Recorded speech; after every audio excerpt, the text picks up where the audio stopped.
There is a very unusual object moving through our solar system past the sun.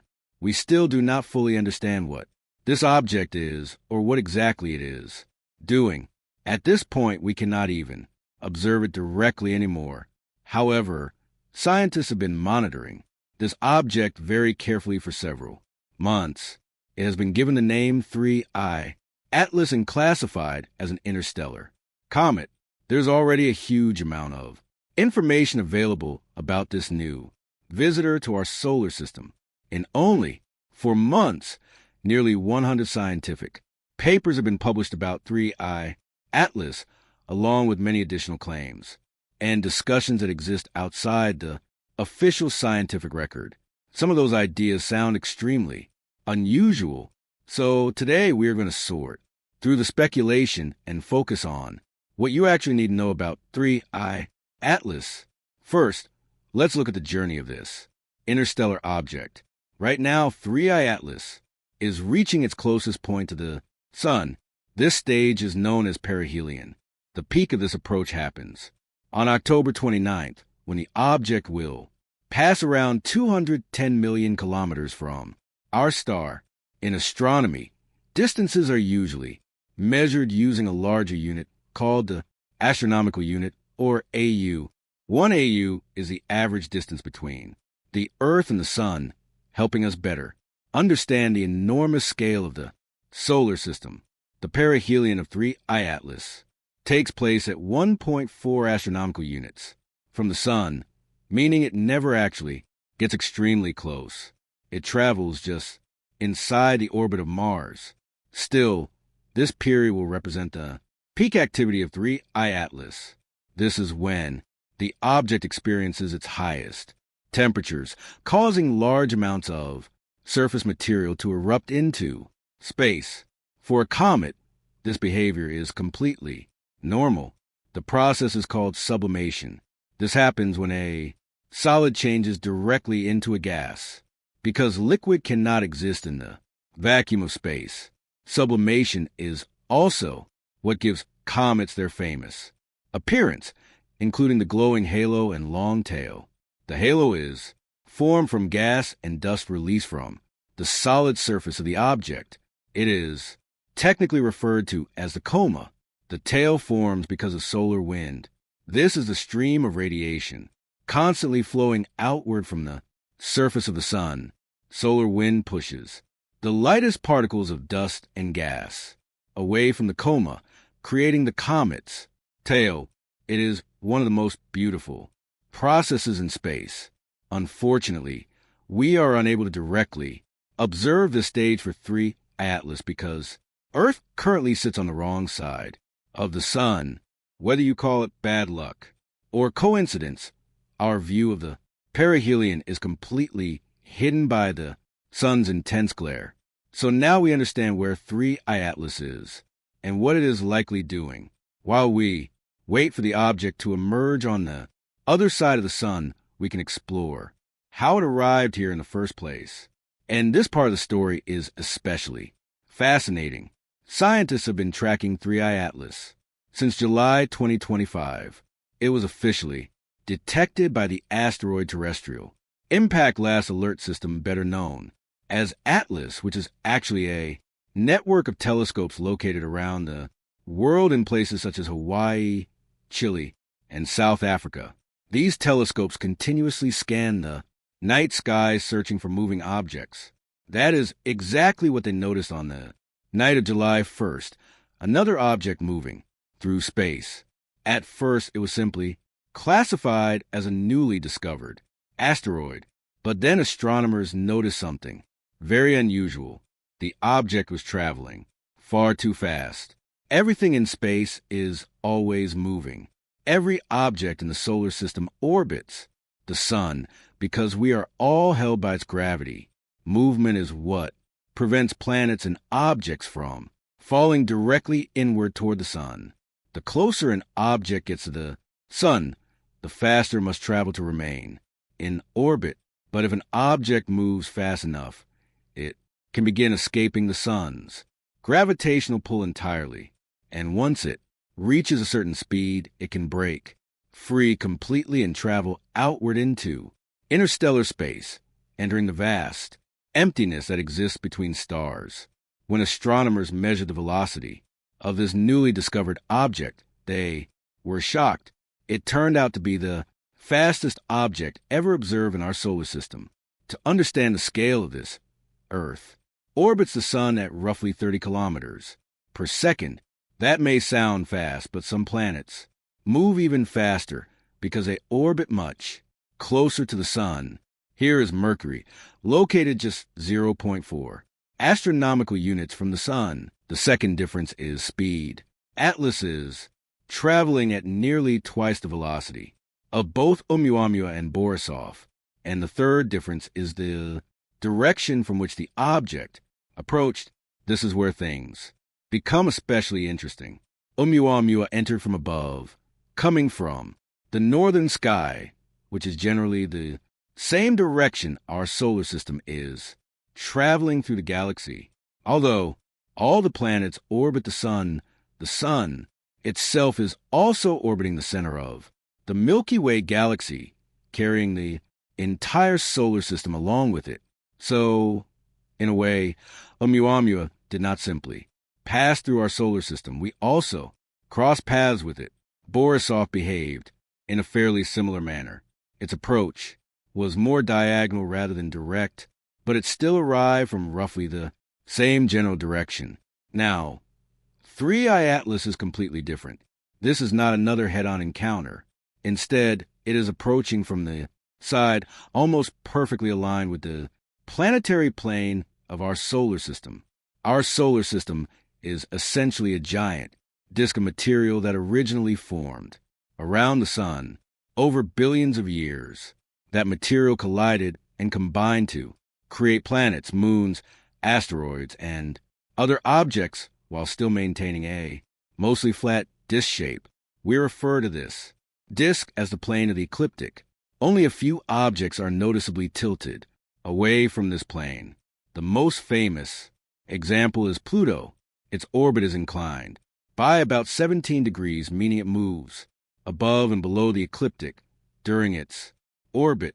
That context helps us understand just how precisely aligned 3I Atlas actually is. The object is tilted only 3 degrees away from the ecliptic plane. It entered our solar system almost perfectly in line with the planetary disk. Space is fully three-dimensional, and this object could have approached from virtually any direction. So for something to arrive almost exactly from the side is an extremely unusual coincidence that naturally leads to an even larger question. Where did 3I Atlas actually come from? Well, we know that it arrived from the direction of the galactic core. If we look at the Milky Way galaxy from the usual top-down view, our solar system is located in the outer region of one of the spiral arms. When you see the Milky Way stretching across the night sky, you are actually looking toward the next spiral arm over. 3I Atlas appears to have originated from the direction of the bright center of the galaxy. That region shines so brightly because stars are packed much more densely there than they are near our local neighborhood. But once again, space is three-dimensional. To better understand the origin of 3I Atlas, we need to view the galaxy from the side. Just like our solar system, most of the material in the Milky Way exists within a relatively thin disk surrounding the galactic center. But also like our solar system, there are objects positioned above and below that thin disk. In the Milky Way, this area is called a thick disk. The thick disk is far less crowded, meaning there are fewer massive collisions, fewer supernova explosions, and fewer black holes interacting with objects in that region. Because of that, things that can remain undisturbed for incredibly long periods of time. Astronomers believe that this is where 3I Atlas may have originated. If that is correct, the object could be around 7.6 billion years old, making it nearly twice the age of Earth itself. We will probably never trace the exact starting point of 3I Atlas, but Astronomers have recently managed to reconstruct about 10 million years of its journey. During that analysis, they identified 93 stars that the object likely passed near over that period. What makes this especially fascinating is that during those 10 million years, the closest 3I Atlas came to any of those 93 stars was about 0.3 light years away. That equals roughly 63,000 astronomical units. Right now, by comparison, 3I Atlas is only $1.40 from our own sun. Now, let's focus more closely on how 3I Atlas, most objects in space display mostly positive polarization, including most interstellar objects. Borisov showed positive polarization, but 3I Atlas is negative. Not only that, it shows the strongest negative polarization ever recorded for an object of this kind. That is extremely unusual, and it is one of many signs suggesting that not all solar systems behave the same way. What appears normal in our solar system could be completely unusual elsewhere, while conditions common around another star may seem strange to us.